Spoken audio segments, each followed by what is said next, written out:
लोगोफोर सफैफिनबाय खस्थ' मस्थ'नि गेजेरजों आसामाव सानसे उन्दुनानै सिखारनानै दसे लाइभ होबाय आं। नोंथांमोना सोरबाफोर नुजाफैनोबा नुजाफैदो सावरायफैनो हासिगोन एसे खबरफोरखौ लानो हासिगोन। भिडिअ लाबोनाय जायाखै साननै सानथामानो जाबाय।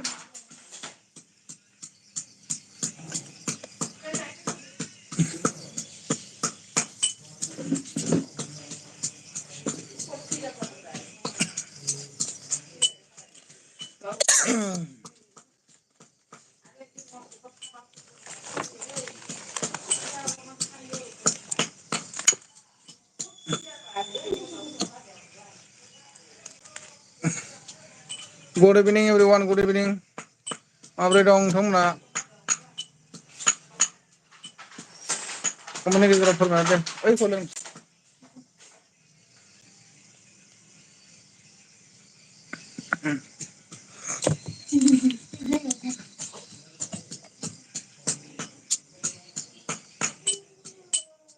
माबोरै दं नोंथांमोननि खबर सबर? फुंनि सातथासोआव मोनफैनाय जादोंमोन रुमाव, ओमफ्राय रङियायाव मोनफैदोंमोन सोरांसि सोरांसि 2:30 बाजियाव मोनफैबाय। सोरांजासे रङियाव थाबाय। फुङाव गारिजों रुम फारसे आवगायबोबाय। जै 7थायाव मोनफैनानै दुगैदों लोबदों ओंखाम जाखांनानै 9थासोनिफ्राय जै उन्दुदों दानि 5था बाजियावसो सिखारदों आं। लोगोफोर 7 थारिखनिफ्राय थांनाय मोनासिम मेगन मोदै जानायखौ अन्नानै कमेन्टस खालामहरदो।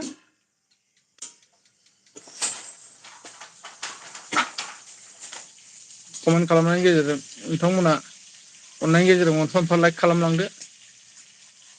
जेबो नङा नोंथांमोना बेस्थ'ब्लाबो कमेन्ट खालामनो हायाब्लाबो। सनजित हाय आदा हेल' सनजित, माबोरै दङ खबर सबर? खबरफ्रा मोजां ना गाज्रि जाखो? सुनिल बर' हाय आदा हेल' सुनिल बर', खबरफ्रा मोजां ना नोंसिना? आरो ओंखामफोर जाबाय नामा ना जानायफोर जाथ'वाखै?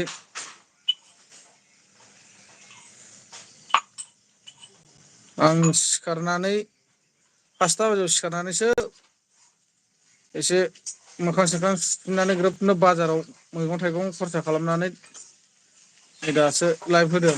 दसे भिडिअखौनो होनाय जायाखै, सानथामानो जाबाय खोमा आं भिडिअ होनो मोनैया।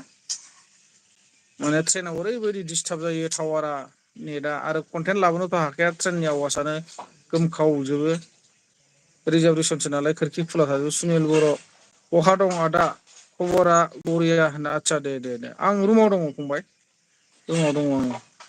दहाय फुंनि 2:30 बाजियाव रङिया मोनफैदों जोङो अन्ध्र प्रदेशनिफ्राय।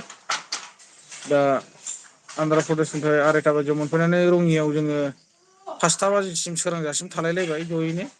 ओमफ्राय लोगोफोरजों बेयावनो बिदाय लालायलायबाय रङियायाव। बिसोरो धेकियाजुलि फारसे आवगायलांबाय, आं ओरै गुवाहाटि फारसे आवगायबोबाय। दा रुमा आंनाव गुवाहाटियावसो नालाय।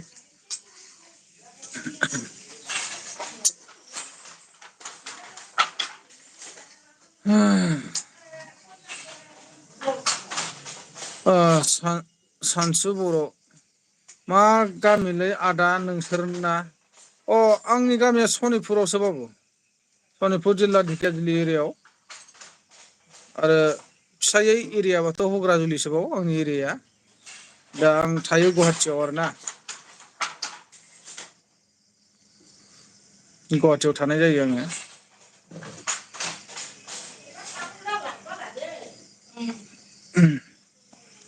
ओमफ्राय सुनिल बर'आ मा होनदों? माबायदि बोथोरा आदा होनदों? बोथोरा मोजाङानो बाबु। नोंसिनियावलाय बोथोरा माब्रै दङ? गामिफ्राव दंना बहा दङ ना बाहेरफ्रावसो थाहैयो नामा? मोजाङानो दे। आदसा दे मोजाङै थानांगौ। मा होनदों? बिरखां बाग्लारि मा होनदों? आइयै आदा सना नोंखौ दिनैसो नुदों। आदसा नंगौ नामा? बिरखां बाग्लारि बहानि जाखो? अननानै फोरमायहरनो हागोन ना?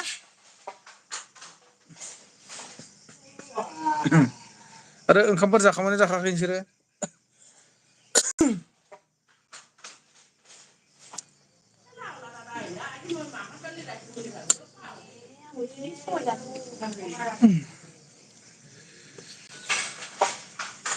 थेंक इउ स' माच बिरखां बाग्लारि आंनि एलबाम नुजाफैनायनि थाखाय आरो गासिनिसिमबो गोजोननाय थाबाय आंनि एलबाम नोंथांमोनहा नुजाफैनानै सापर्ट होनायनि थाखाय जायफोरा टाइम दङ बिदिनो कमेन्ट हरलायदो जायफोरा टाइम गैया आरो माथो खालामनो नङा होमबा बयहाबो मोनफा मोनफा खामानि थायो ओमफ्राय जोंहा सेंग्रा आं बर' आदा गुवाहाटियाव माबे कम्पानियाव साबसिन आं कम्पानिनि बिखय मिथिया बाबु हा कम्पानिनि बिखयबो आं मिथिनाय जाया आं ओरै एयारपर्ट खाथियावसो थायो दा माने मा होनो आरो आंथ' सम मोनब्ला माने ओरैनो मालायनि हाजिरासो जालाबायो गारिफोर सालायब्रबलाबायो दसे बेफोरबायदिसो आरो बिरखां बाग्लारिया मा होनदों उदालगुरि आदा आं आदसा उदालगुरिनि आरो ना अ बिरखां बाग्लारि आंजों कन्टेक्ट दंमोन नामा ओरै भि आइ पि थिं थायोमोन नामा सिगां सुनिल बर' आं इटानगोराव थायो आदा आदसा आदसा दे दे गोजोननाय थाबाय इटानगोराव आरो ना ओमफ्राय ओरैनो मेन न'आ बबे जायगायाव जाखो सुनिल बर' जाखा फंबाय बाहेरायाव थांनानै ओरैबायदि रिजार्भेसन ट्रेनाव गाखोबाबो आजिखालि नोङो रिजार्भेसन टिकेट थाखाबाबो बिराद खस्थ' मानो होनबा नों आं फ्राय मानसिया वेटिंआव गाखोनोसै रिकुइस्ट खालामो आदा एसे जिरायदेरनो होननानै बेफोरबायदि दा जोंथ' बाद दोनदो जोंनाथ' रिजार्भेसनावमोन जोंनाबो वेटिंमोन थेवब्लाबो माने बिदिनो खस्थ' मस्थ' थांबाय मोनहैबाय खर' सर' माने गारियाव सुलांनो मोखां सुलांनो टाइमखौनो मोनाखैमोन जायगा मोनहैनानै 7 बारसो खर' लोबखाबाय आङो एखेरायैनो दा आरो गगा मोनहां मोनदोंलाय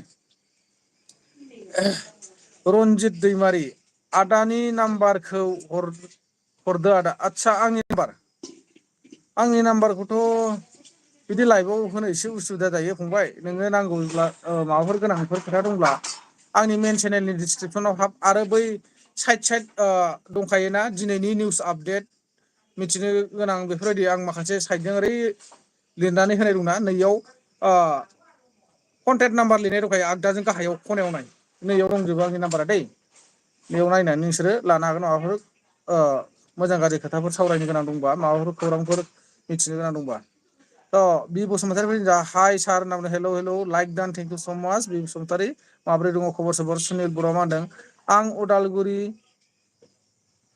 मा होनदों भैरब खुन्द'नि आदा आदसा थेंक इउ गोजोननाय थाबाय सुनिल बर' जोबोद जोबोद गोजोननाय थाबाय एफा खस्थ' बिफा होनदों आदा आदसा औ खस्थ' जाबाय माथो खालामना जेबो नङा दे जेनि ब्लगस हेलौ गुड इभिनिं सार ना गुड मर्निं सरि गुड इभिनिं माब्रै दं खबर सबर आदाया खोन्थादो नालकार नार्जारि माबोरै सार नोंना खबरा बिदिनोसै खबरा बिदिनो मोजां गाज्रि गेजेरावनो दङ सफैफिननो हाबाय आसाम फारसे 7 थारिखनिफ्राय जोबोद मेगन मोदै जाबाय बेखायनो दहाय फुङाव 2:30 बाजियाव रङिया मोनफैबाय जोङो 5थासिम जमायै थालायलायबाय रङियाव बेनिफ्राय गावस्रालायनानै रुमाव आंनाथ' 1 घन्टासोआव मोनफैयो नालाय थेवब्लाबो गारिखौ आङो चेक गेटआव नेबाय थानानै गारि चेन्ज जानायाव माने गोबाव सम नेनांदों 1 घन्टासो नैयाव माने लेट जाबोनानै आङो 8 बाजियाव मोनफैनानै दुगैस्रां लोबस्रां ओंखाम जानानै 9थानिफ्राय जै उन्दुदों आङो दा 7 थारिखनिफ्राय मेगन मोदै जानायखौ दहाय फुरा 5थासिम उन्दुखादों बेबायदि आरोना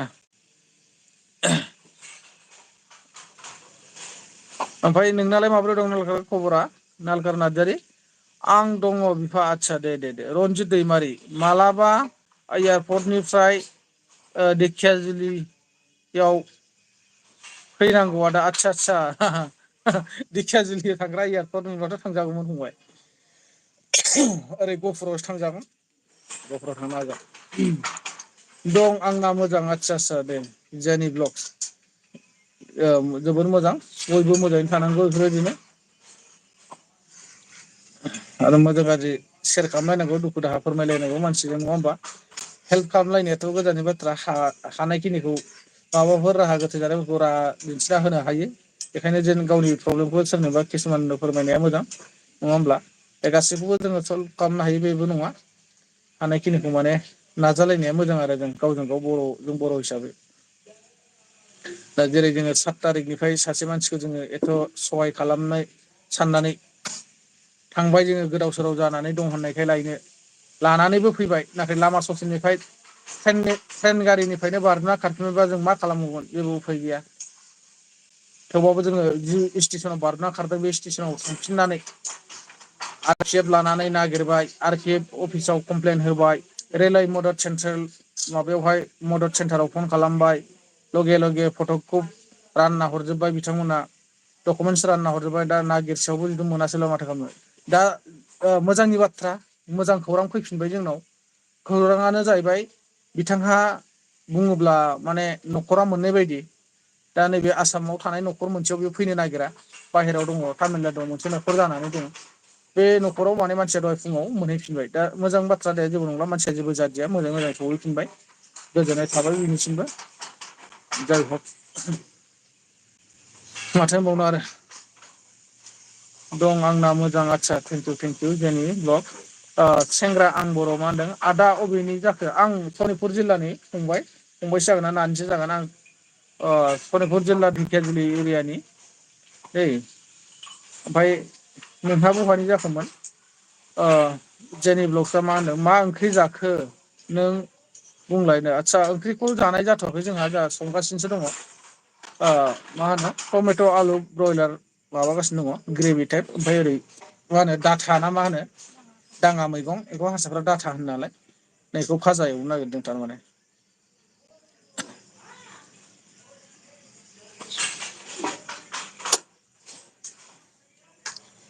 कार्बि आंलंनि आं आदा आदसा कार्बि आंलंनि नामा कार्बि आंलं मा जायगानि आरो बहाबाफोर थायो नामा कार्बि आंलंआव थांना फैनाया बावाखै आं बैसागुनि सिगां खनसे थांबाय आरो नै दाखालि बैसागु बायखां एरिखां खनसे थांना फैबावबाय थांबाय थायो आं गेजेर गेजेर कार्बि आंलंआव मा थादा आं मिथियालै दाङा मैगं दाङा मैगंखौ डाथा होनो हारसायाव हारसाफ्रा डाटा होनना बुङो थारमाने मा होनो मानलाया बिफां बायदि जायो आरो ओइ जानायफ्रावलाय एसे मैफ्राय सिस्टेम मोनजानो नागिरो आरो ना सेंग्रा आं बर' मा होनदों लांहिन आदसा लांहिननि ना औ बे लांहिनावथ' गारिखौ गाखोनांगौ जाखायो आरो बेयावनो ओंखारहैनांगौ जायो आं थांग्राया ओरै बाक्सामारियाव थाङो आङो लांहिन मानिपुर बाक्सामारियाव माने गथ' फरायनो दोनहैदों नालाय आं बे बाक्सामारि स्कुलाव लांहिननि स्कुलाव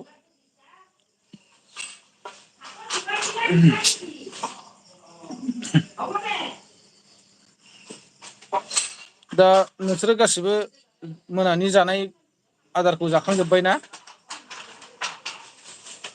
अ आं बे खाथिनिनो आदसा बाक्सामारि खाथिनि आरोना मा गामि गोलैयो सेंग्रा आं बर' अननानै खोन्थाहरनो हागोन नामा ओरै गामिखौथ' आं मोजां मिथिजोबा थेवब्लाबो माने मिथिना लानो लुुबैदोंमोन आङो सान्थिफुरफोरखौल' मिथिगौ ओमफ्राय मा होनो गावजों बिल ना मा गावजों बिल बेफोरखौ मिथिगौ बय बारा मिथिनाय जाया आं ओमफ्राय एकदम ओरैजाय जयदा ना मा होनो बिथिंजाय आमगुरि सपन गामि बेफोरखौल' मिथिगौ एक नं थिलाफारा आदसा थिलाफारानि आदसा औ थिलाफाराखौ मिथिगौ नुबायमोनबो खिन्थु मोजां गोसोआव गैया आरोना थिलाफाराया हजों थाङो नामा गनेश मन्दिर थांग्रा लामाजों बाक्सामारि बे स्कुल खाथिनि थिनालिजों ओरै गावस्रा लांनांगौ ना जेनि ब्लक आं लेथननि सारनि लोगो लेथन सारनि लोगो आदसा ओमफ्राय आंखौ सिनायदोंना दाख्लैसो लेथन सार मोना जोंनाव फैना थांबाय मा होनो एल'ग्रा सारबो आदसा थारमाने नों माबानि धेमाजिनि ना मा जाखो धेमाजि ओरै गगामुगथिंनि नामा इसोरथ' बिथिंसो थांदोंमोन बार्थडेआव दिपालिनि फिसालानि बार्थडे नामा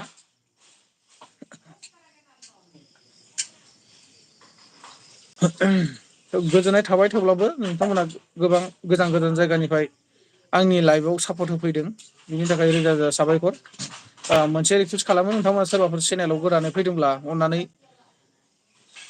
साबसक्राइब खालामना होदो आरो लोगोसे बेलनि आइकनखौबो दाबायनानै लागोन अलाव होनानै लागोन जाहाथे आंनि गोदान भिडिअ आपल'ड होनायफ्रा नोंथांमोनाव सहैनो हायो आरो जोङो बेफोरबायदि मोजां गाज्रि खोथाफोरखौ बा दुखु दाहा बाथ्राखौ जों शेयार खालामलायबाय थानो हायो बेनो आरोना। आरो जायफोर बिथांमोना सावरायनानै मोजां मोनदों बा आंनि भिडिअफोरखौ नायनानै मोजां मोनो नोंथांमोना अननानै लाइकखौ हरगोन होननानै आं आसा खालामो बा मिजिंथिहरनाय थायो आरोना।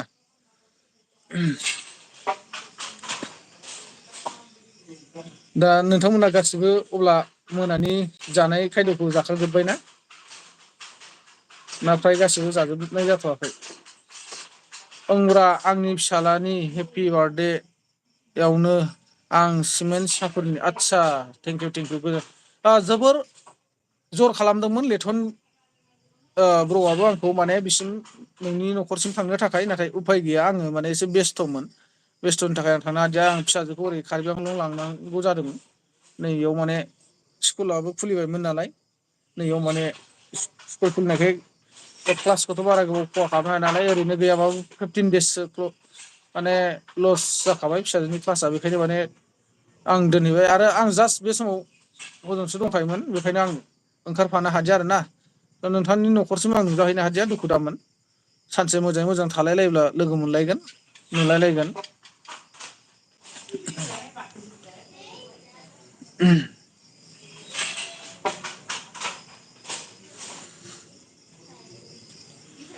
बे साइडजों बेरायहैनाय जाफेराखै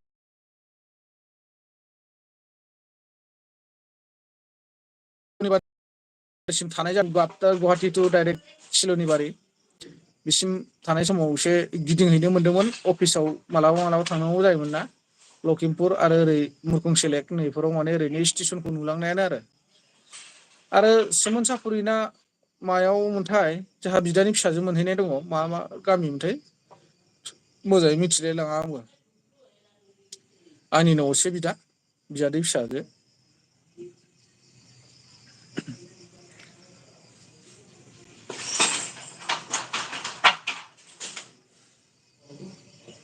गाबोननिफ्राय भिडिअ नायफिननो हासिगोन नोंथांमोना गाबोननिफ्राय भिडिअ होनायखौ सुरु खालामफिननो हासिगोन आङो दिनै माने सानसेखौ रेस्ट लास्राथारबाय आङो सानथाम ना सानब्रैयानो जाबाय आं भिडिअ होनो हायिया दे सार जोंनि ब्लग मा होनदों दे सार नाइस हेपि बार्थडे पार्टि फैनो नाजाथार दे आदसा आदसा जागोन जागोन जागोन दे नाजागोन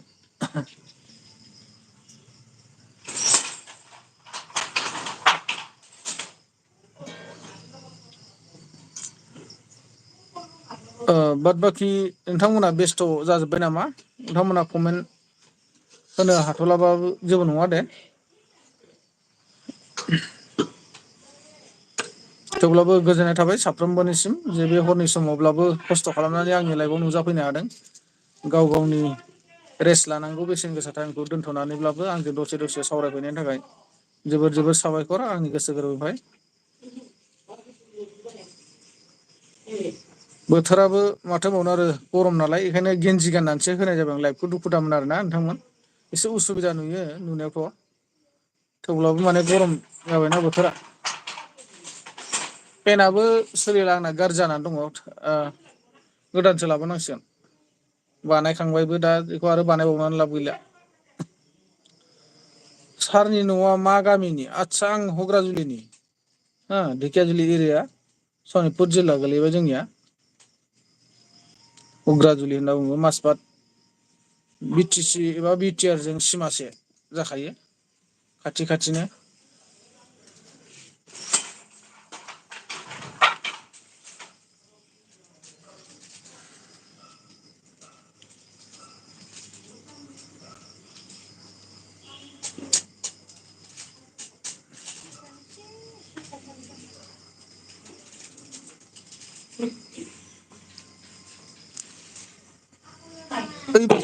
हरखाथ' फाजायाना मोनबाय ए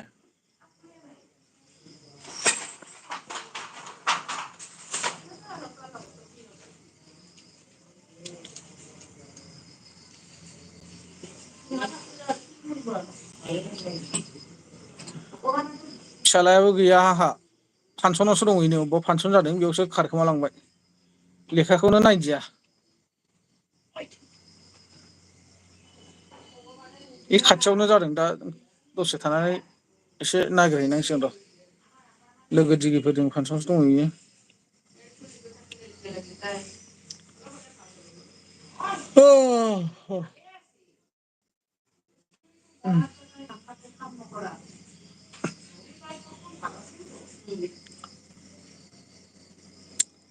सेंग्रा आंबर' नैबे साननैसोआव आंबो गुवाहाटियाव थांनो नागिरदोंमोन आदा।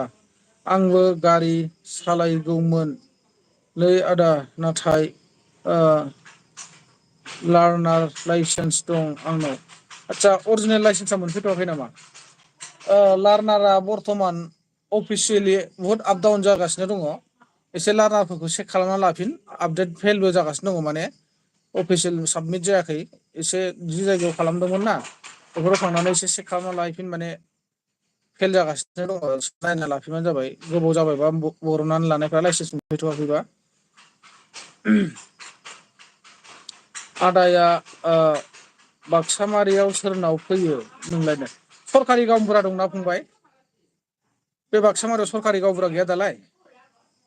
बन्देस्वर होनो ना बन्देस्वर? बड'लेण्ड सड'लेण्ड होननाय मोननि न'खराव थाङो आं। बै लांहिनाव जे थिनालि लांहिन थिनालि खाथियाव जे केक दखान होयोना, बार्थडे केक बायदिसिनानि मोनसे दखान दङ ना ओरै गोजौआव दुइथालायाव हाबबो। ओरै बाक्सामारिजों मोखां जायोबा आगसि लाइनजों जायो।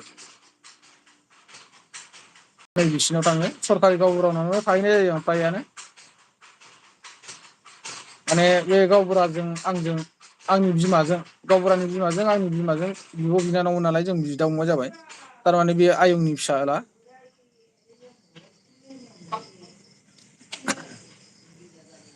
अ औ सिनायो दा ना फंबाया?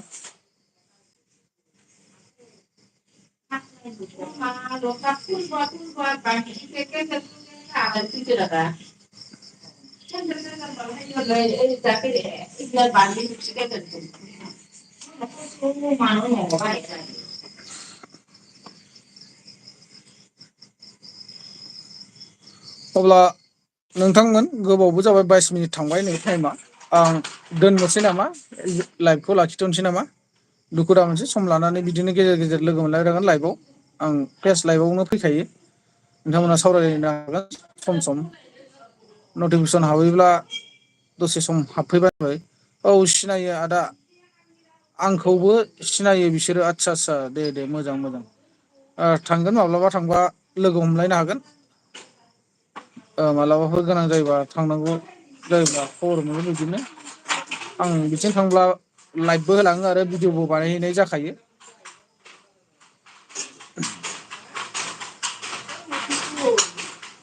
लाखिलायनोसै लोगोफोर, दुखु दा मोनसै। माब्लाबाफोर मोजां गाज्रि सावरायफिनबावलायनो हासिगोन। आरो नोंथांमोना दहाय किसुमान कन्टेक्ट नाम्बार बिहरदोंमोन। कन्टेक्ट नाम्बारा आंनि मेन चेनेलनि डिसक्रिपसनाव होनानै दोननाय दंखायो। आरो बेजों लोगोसे बै फ्राय आङो कन्टेक्ट नाम्बारखौ भिडिअ बांसिन होयो, जे आंनि कन्टेन्ट गैयै भिडिअ बांसिन होयो आं डाइरेक्ट भिडिअ इदिट खालामना होनायाव। नैयाव माने नायबानो जाबाय नोंसोरो। आगदा लाइननि गाहायाव थाखायो फन नाम्बारा।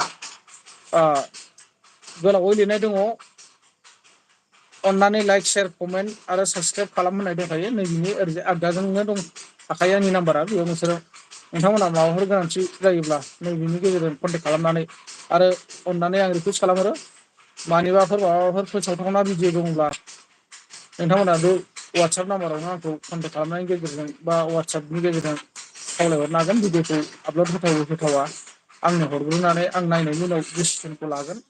माबायदि भिडिअ बिनि सायाव आङो रिसार्च खालामग्रोनानै माने भिडिअखौ होथावनाब्ला होनो हागोन आरो ना। जास्ट नोंथांमोना बेखौल' खालामनो नाङा जे, आङो मोनसे खोथा आङो बुंखानाय जायो नोंथांमोननो, सोरनिबा हिनजाव खारनाय मानाय बेखौ आङो उइदाउट प्रुफआव आं भिडिअ होनो हानाय नङा। गासिबो डिटेल्सनि प्रुफ नांगोन। आरो जाय बिथाङा भिडिअखौ होनो थिनहरगोन, बे बिथांनि प्रुफ नांगोन। मानो होनोब्ला बिथाङा खुद गावनो भिडिअखौ बानायग्रोनानैसो आंनो हरनांगोन, जे आंहा बिदि बिदि बिसि खारजादों बा गथ' गथाय ओरैजों दङ, आंनि मुङा ओरैबायदि, आंनि खारनाय बिसिनि मुङा ओरैबायदि, आरो फटक सटक बेफोरखौ नांजोबगोन। बिनि उनावसो आं बिनि भिडिअखौ होयोब्ला होनो हागोन। नाथाय बिना प्रुफआव माने बिथाङा जेबो रिक्स गैयाब्ला आङो बिथांनि भिडिअखौ होनाय जानाय नङा। आं सिगाङावनो खावलायनाय जाखायो।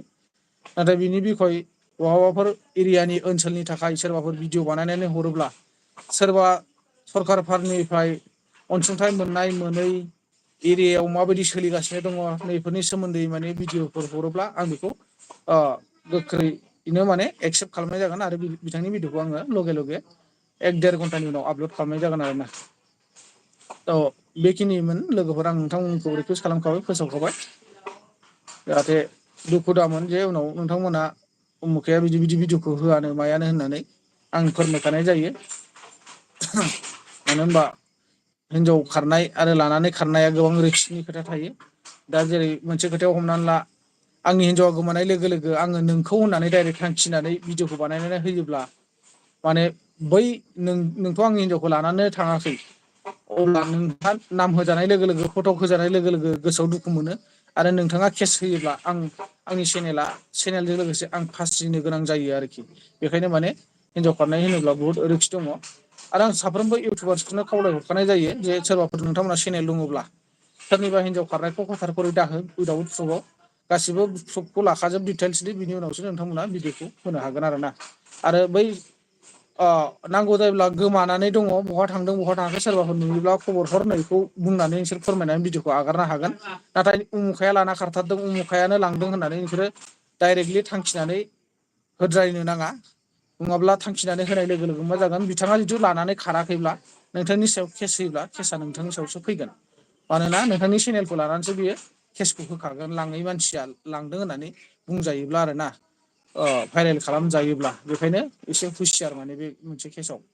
दा लोगोफोर, बेखिनियानो आङो दिनै नोंथांमोनखौ एसेखिनि खावलायहरबाय आरो लोगोसे आंनि बे फेस लाइभखौ बेखिनियावनो दोनथ'नोसै। नोंथांमोना दुखु दामोन, उनाव नोंथांमोना मोजां गाज्रि खबर लानो हासिगोन आरो बिदिनो गेजेर गेजेर फैबानो जाबाय। आं लाइभ होबाय थायो सम सम, आरो दैलि होनाय जाया, आङो गोसो जाबाल' होयो। थ' बे समाव नोंथांमोना नटिफिकेसन मोनैबा हाबफैनानै सावरायफैनो हागोन मोजां गाज्रि खोथाखौ दै। लोगोफोर, बेखिनियानो, गोजोननाय थाबाय, गुड नाइट लोगोफोर, बाय बाय, नेक्स्ट लाइभआव लोगो मोनफिनसिगोन।